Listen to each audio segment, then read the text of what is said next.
Will the Rangers and the Canucks eventually strike a deal for JT Miller? Exactly how close were the teams to completing a trade over the weekend? Plus some thoughts on the possible return package, which reportedly could have included Ryan Lindgren and Filip. You're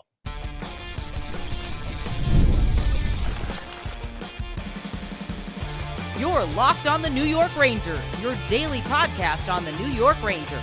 Part of the Locked On Podcast Network, your team every day. Welcome back, Blueshirts fans, to episode number 1230 of the Locked On New York Rangers podcast. I'm your host, John Chick. Just want to thank you guys, as always, for making Locked On New York Rangers your first listen every day. We are free and available on all platforms, including YouTube, and we are, of course, part of the Locked On Podcast Network, your team every day. So rumors obviously swirling over the last couple of days and really even the last couple of weeks that the Rangers and Canucks might be doing some trade chatter amongst themselves and that the Rangers might be zeroing in on JT Miller. Many reputable NHL media members have reported that there is some smoke to this fire. And again, reportedly over the weekend, this deal was pretty close to actually coming to fruition. Now, of course, JT Miller would have to agree to waive his no-move clause. He's got the full no-move clause for at least the next couple of years in his contract, certainly right now. And by the reporting of Nick Kypreos, it sounds like, the Rangers might be the only team that he's willing to waive that no-move clause and be traded there. But, like I said, multiple outlets reported that a deal was close. Thomas Drance of The Athletic might have had it first. He was, I think, the first one that I saw. Per the report, though, a deal, the framework was at least somewhat in place, and the deal that involved Miller going to the Rangers would have included a return package to Vancouver of the following: Filip, Ryan Lindgren, and future assets, including a first-round pick. However, the big hang-up and the reason why this deal ultimately did not go through, or at least one of the reasons, is that the teams could not agree on the protection provisions of the first-round draft pick. That's basically what nixed the whole thing. You guys know there's certain draft picks that are protected, top 10 protected and different provisions like that. But the bottom line is that appeared to be the hang-up, and for that reason, the deal, at least for the time being, did not and has not gone through. But how close was this deal to happening exactly? I mean, I think that gives you a pretty good idea, but also consider the following. Apparently, the Canucks on Saturday night, they had a game that night, they were very close to making JT Miller a healthy scratch for that game. And the reason that you do that, of course, is that you feel that a trade is imminent, and certainly you don't want the player to get injured during the game, and that would, stop the entire thing from happening. But once the deal fell through, at least for Saturday night, they did end up dressing Miller, and for what it's worth, he ended up with 2 assists in that game. The Canucks beat the Oilers 3-2. They play Buffalo tonight, do the Canucks, so I would imagine that Miller would probably be back out there for this one as well. If he's not, though, certainly we may have something big to talk about in the next episode. But also of note, while we're on the subject of healthy scratches, in the most recent, or now second most recent Wolfpack game, this is on Saturday night, the Pack made Adam Sikora and Yaroslav Smolash healthy scratches for that game because, again, it's widely believed that the two of them could have been involved in this trade package for JT Miller. That was on Saturday, like I said. The Pack beat Charlotte 3-2 in overtime. Both players were then back in the lineup the following day on Sunday, and the Pack beat Charlotte again, this time 3-0. But obviously, the scratching of both those players, who normally would not be healthy scratches, I don't think there's any way. I don't see every Wolfpack game, but the two of them are, prospects for the Rangers, especially Sikora, and wouldn't imagine that they've done anything to warrant being sat down as a healthy scratch, other than a situation like this, where it's possible that, one or both of them could be on the move in a trade. Obviously, that didn't happen, but we had Elliot Friedman. He was reporting that the Rangers were close to a deal for JT Miller. And then we got this tweet from Vince Mercogliano in regard to the potential deal here.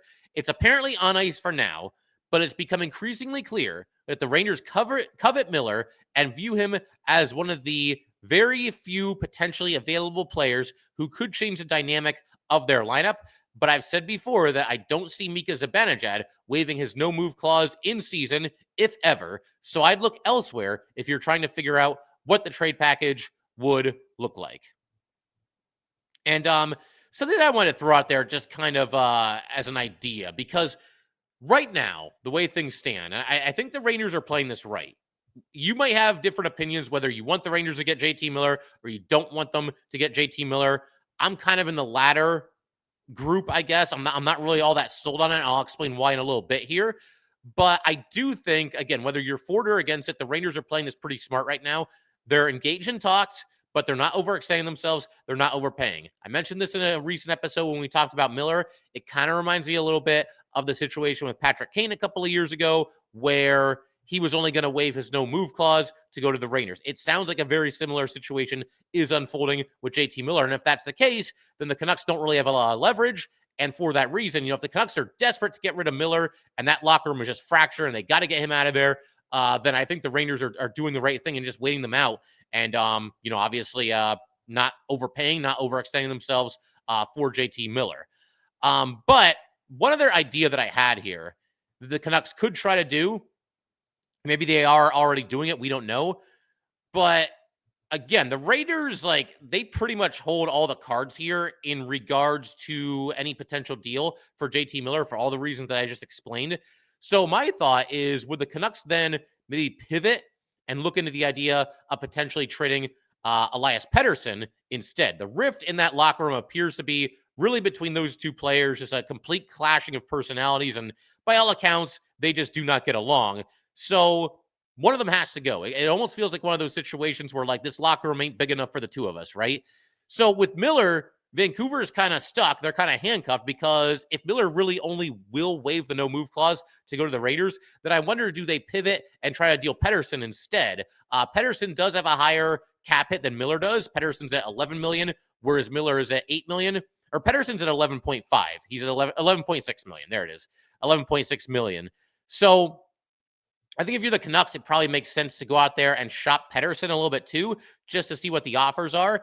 And if you're the Canucks and you just realize that either Miller or Pettersson needs to go and you don't have a strong preference as far as which one of them it is, then you should probably go out there and see what you can get for Pettersson. And that's a way to then get some leverage on the Rangers. And the Rangers have to be careful about this because that could end up being what the Canucks do. And if the Rangers are really, really being stingy with their trade offer for JT Miller, the Canucks can kind of flip the script on them by, again, shopping Pettersson and making the Rangers believe that they would trade Pettersson somewhere else rather than trading JT Miller to New York. That's at least one possible scenario that unfolds here. Also of note with Pettersson, he's in the first year of, an $8 million contract, I believe it is. But the reason I bring this up is because he has no trade protection of any kind right now. But after this year, he has a full no-move clause for the rest of the deal. So if they were going to move Pettersson, the Canucks, they would have to do it now. But bottom line, buyer beware here, whether it's the Rangers or anybody else with either one of these players, because they're both signed for forever. Neither one of them is in any way cheap. And with Miller, at least, you've got some attitude problems that we'll discuss a little bit later. Obviously, a little bit of a hothead. Don't take it from me. Elias Pettersson himself used that exact term to describe JT Miller when he was being interviewed during the offseason. So that rift has just continued to grow and grow. And look, Miller, Pettersson, if the Rangers are in on, they're certainly talking to the Canucks about Miller. I'm not really into the idea of trading for Pettersson just because I don't think that skill set is really what the Rangers need right now. Skill, obviously, but not a ton of grit and physicality to Pettersson's game. But if you're the Rangers and you go out and trade for either one of these players, you have to manage their very, very sizable cap hits for a very, very, very long time. So that's something to keep in mind if you're the Rangers and you're talking to the Canucks about certainly Miller, but Pettersson as well, if the Rangers have, brought him up at all during these trade discussions. So imagine trading for both of them, right? Just bring all that drama into the Ranger locker room, keep those two together, just move them to a different city together. But I figure we can shift gears in just a second here. I do want to turn our attention to the idea of the Rangers trading Filip Chytil and or Ryan Lindgren as part of this trade. And we'll do that in just a second because I've got certainly some thoughts there as far as what the return package would look like. And is that a fair price? Is that an overpay? Is that an underpay? Et cetera, et cetera. We will get to all that in just a second. All right, we just want to take a minute to let everybody know that today's episode of Locked On New York Rangers is brought to you by SelectQuote. In sports, having a winning strategy is everything. It's how the best teams make it to the Super Bowl, the World Series, and the Olympics. The same goes for life. Having a strategy like life insurance from SelectQuote can protect your financial legacy and keep your family's future secure. SelectQuote makes it easy to find the perfect life insurance policy. As one of America's leading insurance brokers with nearly 40 years of experience, they have helped over 2 million customers find $700 billion in coverage since 1985. What sets SelectQuote apart? Okay, what sets SelectQuote apart, easy for me to say, is their personal touch. Unlike other brokers that offer one-size-fits-all policies, their licensed agents tailor coverage to fit your unique needs. If you're in good health, you might even qualify for same-day coverage up to $5 million. No medical exam required, and it's more affordable than you'd think. You can get up to $1 million in coverage for as little as $20 a month. Get the right life insurance for you for less at selectquote.com/LockedOnNHL. Go to selectquote.com/LockedOnNHL today to get started. That's selectquote.com/LockedOnNHL. SelectQuote, they shop, you save.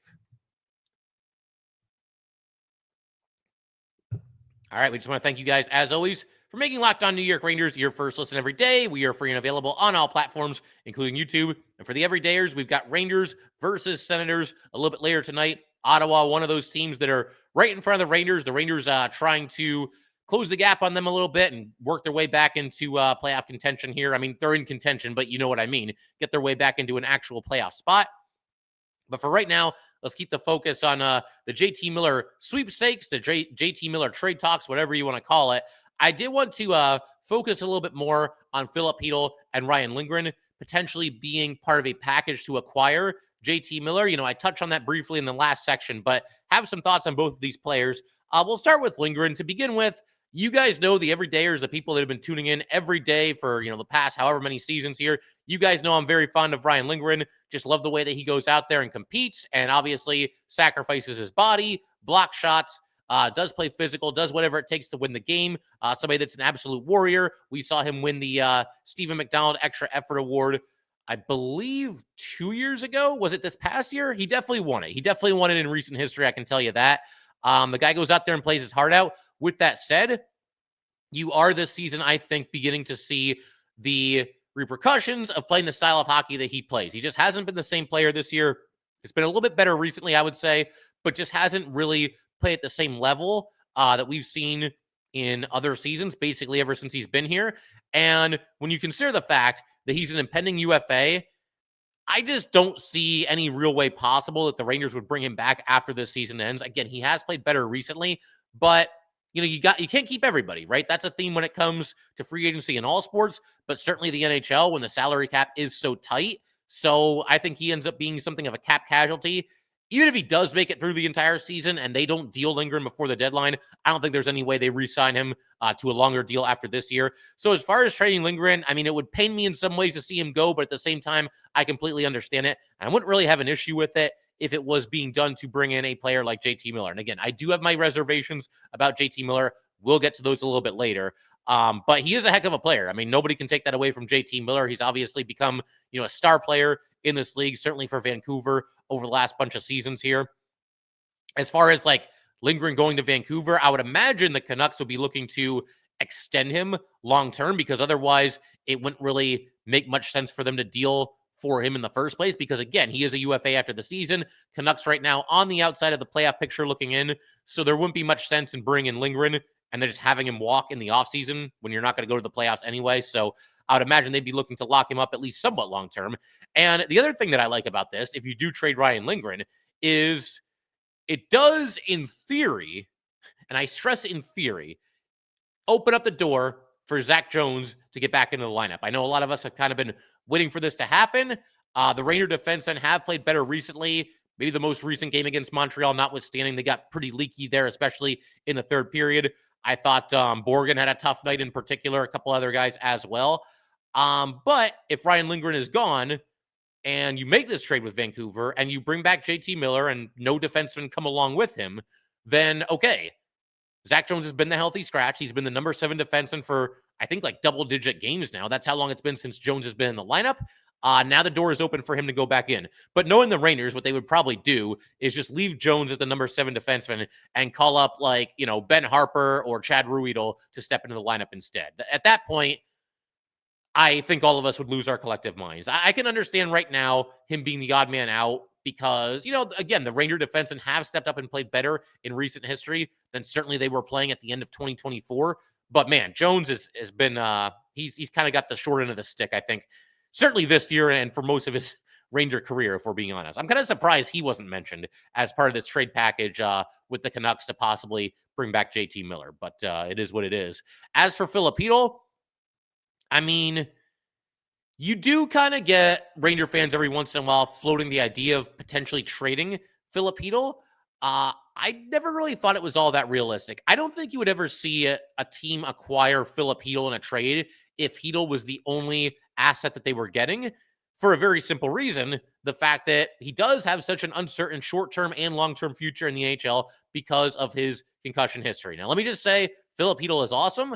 I think he needs to be commended and certainly respected by Ranger fans everywhere for going through what he's gone through, enduring all these concussions and having to miss time. And, it's rough, and certainly there's a human aspect to it as well.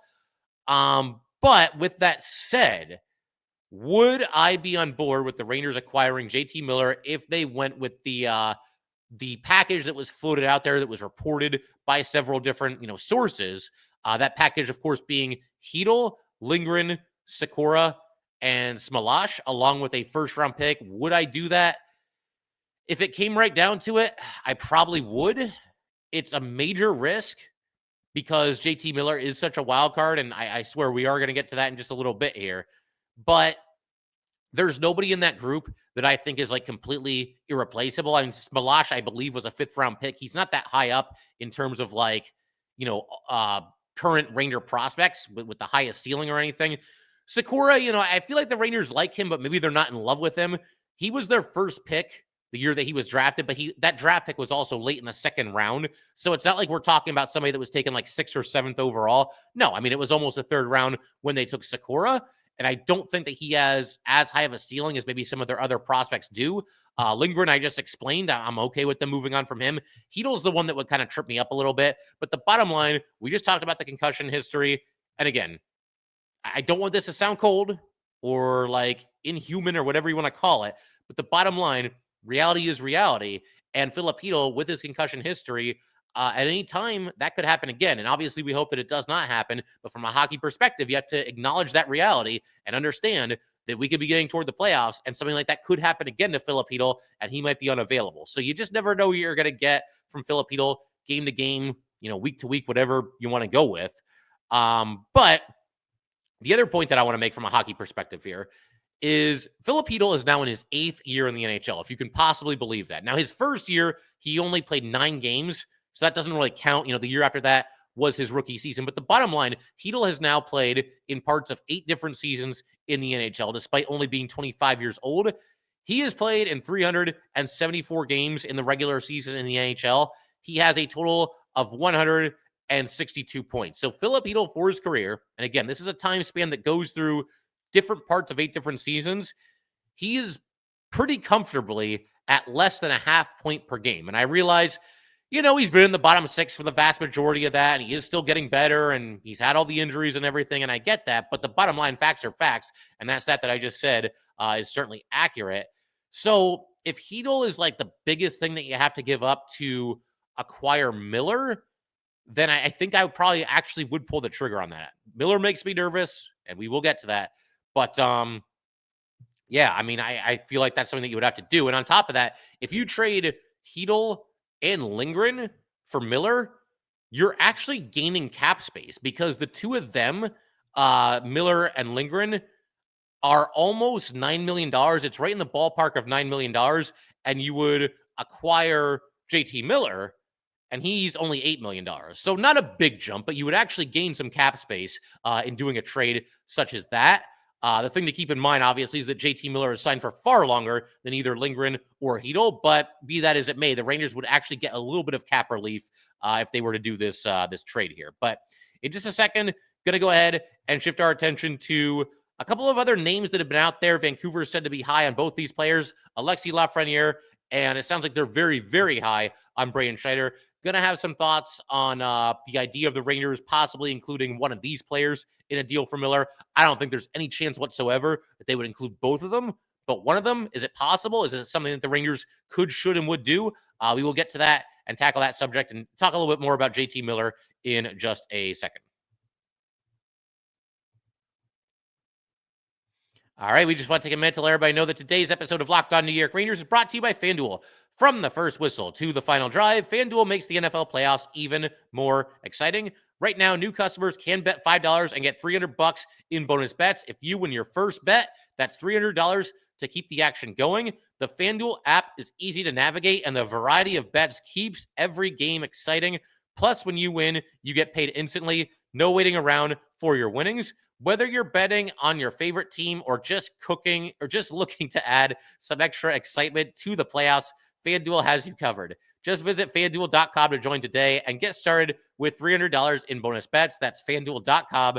Make this playoff season unforgettable with FanDuel, an official sportsbook partner of the NFL.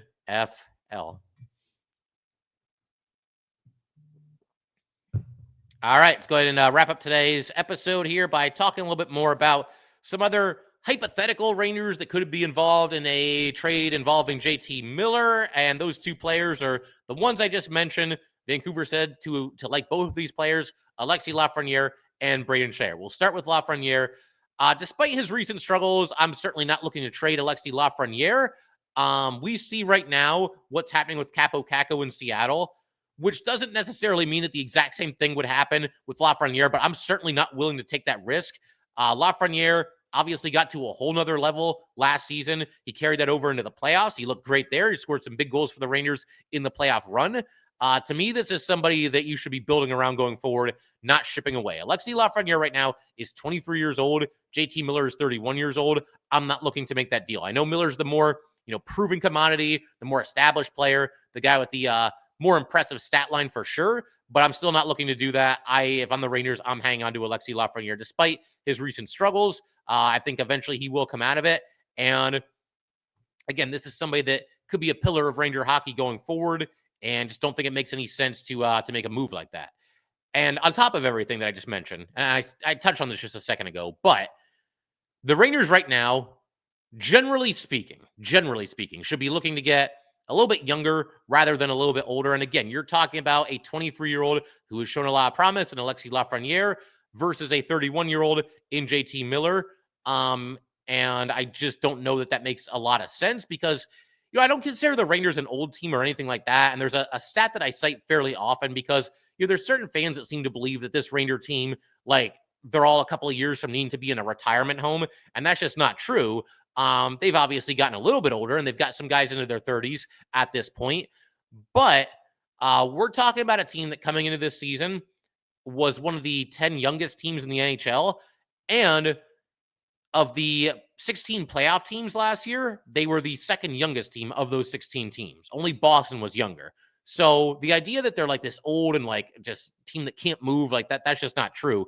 But even with that being the case, I'm not willing to give up the 23-year-old possible former superstar in Lafreniere to the 31-year-old JT Miller. So that's a pass for me. If the Canucks insist on Lafreniere, then to me, it's a no-go. Braden Schneider. So the Canucks are reportedly very, very high on Braden Schneider. They're said to like him a lot. And honestly, there's a lot to like.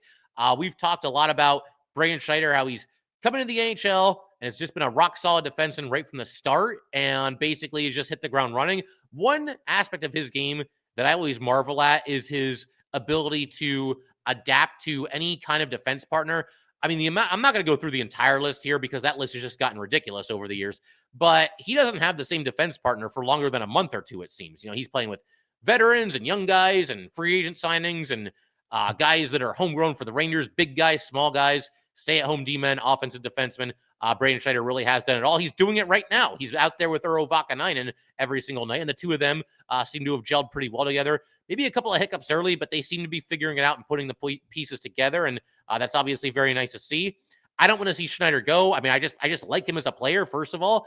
But on top of that, he's become just that much more valuable to the Rangers than I think he was even a year ago, certainly 2 years ago. Because when you look at the Ranger blue line right now, it's basically in a state of just disarray. Now, they have been better lately as a unit. I think that needs to be said. Again, the game against Montreal notwithstanding. But there's no sure thing on the Ranger blue line going forward. I mean, okay, Adam Fox is going to be here, assuming the Rangers don't really go for broke and trade him before the deadline this year, because that's when his full no move clause kicks in for the next couple of seasons. But yeah, I mean, Fox is going to be here. Beyond that, I mean, everybody wants to run K'Andre Miller out of town. I'm certainly open to a K'Andre Miller trade because he is plateaued at best. And if we're being honest, he's regressed over the last couple of seasons here. Just doesn't take advantage of the tools that he has. And I don't know any other way to say it other than that. And Lindgren, again, all the respect in the world for him and the style of play that he brings to the ice, but he's falling apart lately. And I just think you're in a situation where there's no way the Rangers are going to re-sign him after this year. So that's two guys that have been pillars of the Ranger blue line over the last bunch of seasons here. Lindgren's certainly going to be gone, and I think with K'Andre Miller, there's a good chance that's going to happen too. Miller wants a raise, and I don't think the Rangers are going to look at him and say, yeah, he's definitely worth the raise. So they'll both be gone. Borgen, it could go either way. Vakanainen will probably be brought back. He's an RFA. I believe he has arbitration rights, but it's not going to cost too much to bring him back. I think he'll be in the fold. And Zach Jones, for the love of God, it's time to just let him go. Just trade this guy somewhere and go put him on a team where he'll actually be in the lineup. So with all that said, yeah, Braden Schneider just becomes that much more important because there is so much more uncertainty as far as the other Ranger blue liners. Who's going to be on this blue line for the Rangers next season if Braden Schneider is not still here? So I'm not giving up Schneider either. Now, I can understand there's probably some people hearing this and thinking that like my hypothetical offer here for JT Miller is way too low and the Canucks wouldn't want to do that and they're going to balk at that idea. Fine, let them balk, because with JT Miller, for me at least, and some of you guys might be different, but for me at least, the price has to be right. I'm not willing to overpay or even come close to overpaying for JT Miller for a variety of reasons, but one of the bigger ones being the size of and length of the contract, the $8 million per season, and you've got him for, I believe it's like, I had it written down somewhere here in my notes and I've missed it, but the bottom line, he's signed for a very long time after this, is JT Miller, and there's no way out of it. Like if things go badly, if he's not playing well, or if he's causing problems behind the scenes, like he at least is somewhat doing with Vancouver right now. I mean, I don't know who's to blame more for that situation. Is it Miller? Is it Pettersson? Is it the coaching staff that can't bring them together? I don't know, but I think JT Miller bears at least some responsibility there. Do you really want to take this guy on for the foreseeable future? I believe it's like 5 more years after this year that he's got left on his contract, and that full no move clause isn't going anywhere. So if he comes in and causes issues and you want to trade him and he doesn't want to go anywhere, you're basically SOL at that point. And that's not going to be a good situation for anybody.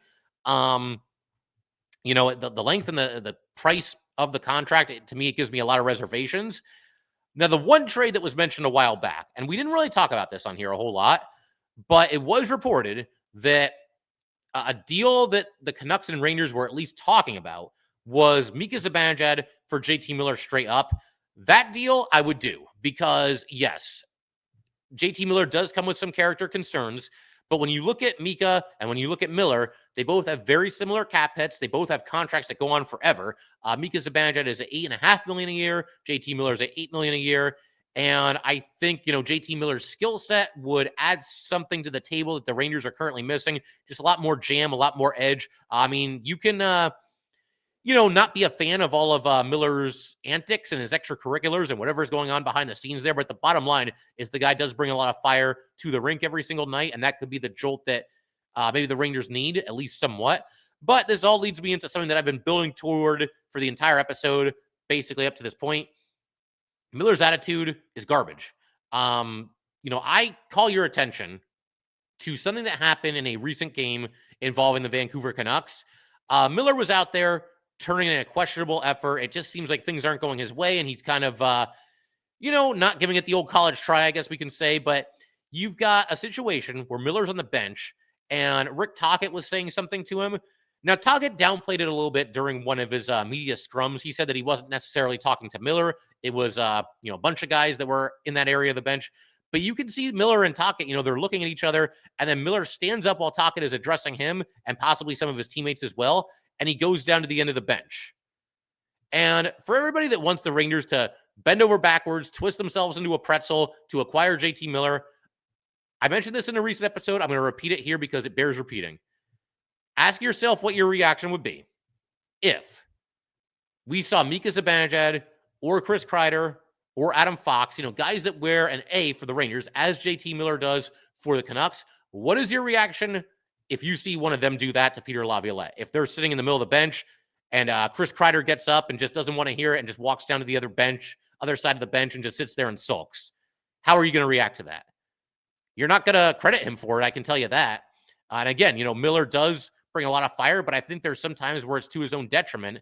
And I just can't justify the Rangers selling the farm and bending over backwards to bring somebody like that onto the team. It's one thing if something like that happens every now and then, but there are multiple instances over the last few years of him just yelling and screaming at teammates, slamming his stick onto the bench. Now, again, if it happens once, I think it's okay. There's times where you got to, put a little oomph on it, right? We saw Jacob Trouba a couple of years ago do that thing where he took off his helmet and fired it into the boards, and some people didn't like it. I completely defended Trouba in that situation because the Rangers were playing like garbage, just lifeless, uninspired hockey. So if you do that once, I think it gets everybody's attention, and it's like, oh, bleep, this guy means business. Like, we need to pick it up and get things going here. That makes an impression. But when you're constantly yelling at teammates and you're constantly slamming your stick and yelling and screaming and just basically burying your teammates and showing them up on the ice. It's one thing if things happen behind the scenes, but to show them up while the game is happening, that's not good. And sometimes it's literally while the game is happening. There was that incident last year where, Vancouver was down by a goal and Miller had the puck and he was in the defensive zone and he skates back behind Vancouver's net and he's yelling and screaming at the Vancouver goalie and smashing his stick on top of the net to go to the bench. The goalie's not supposed to leave the net until the coach waves him over. The coach hadn't waved him over. That's not JT Miller's call. That's the coach's call. Coach hadn't done it. Whether you think that the goalie should have been out by then or not, it's not relevant. It's the coach's call, and Miller throws a fit about it. How about back when he was a Ranger? We saw him and Henrik Lundqvist going at it during a play stoppage of a game. They were arguing, and a couple days later, JT Miller's with the Tampa Bay Lightning because the Rangers traded him away, along with Ryan McDonagh in that trade that we all love so much that the Rangers just acquired so many good things, so many good pieces. The less said about that, the better. But, even with the media, you see the attitude that he brings, and it's not that big of a deal because it's the media. And, if you bring it on the ice, then that can be overlooked. But I don't know, man, there's something there that, just doesn't seem to be conducive to a healthy, happy, winning environment. And, keep in mind, these things that I'm referencing here, these are just the things that we see. How bad have things gotten behind the scenes? What's going on in the locker room and the practice rink and everything where you've got a situation where the Canucks are in dire straits and they feel that they have basically no choice but to trade JT Miller and Elias Pettersson. It sounds like they feel like the entire situation is completely irreparable. And, I mean, man, that's pretty bad. These are two extraordinarily talented players and two players that you would think would play off of each other pretty well because Miller can do some of the grunt work and Pettersson's got all the skill in the world. And obviously it's just not working. So that's kind of where we're at right now. So yeah, I certainly have my reservations about the idea of trading for JT Miller.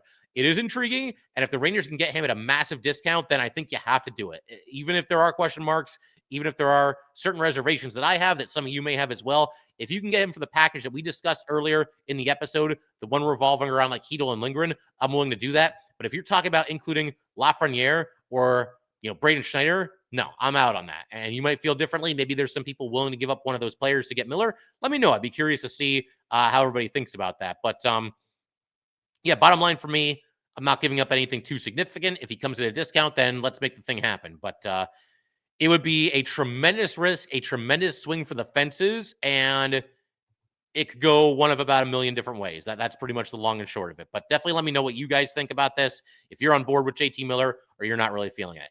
Figure we can call it there. If you would like to get in touch with this podcast, please send an email to lockedonnyrangers@gmail.com. Once again, that is lockedonnyrangers@gmail.com.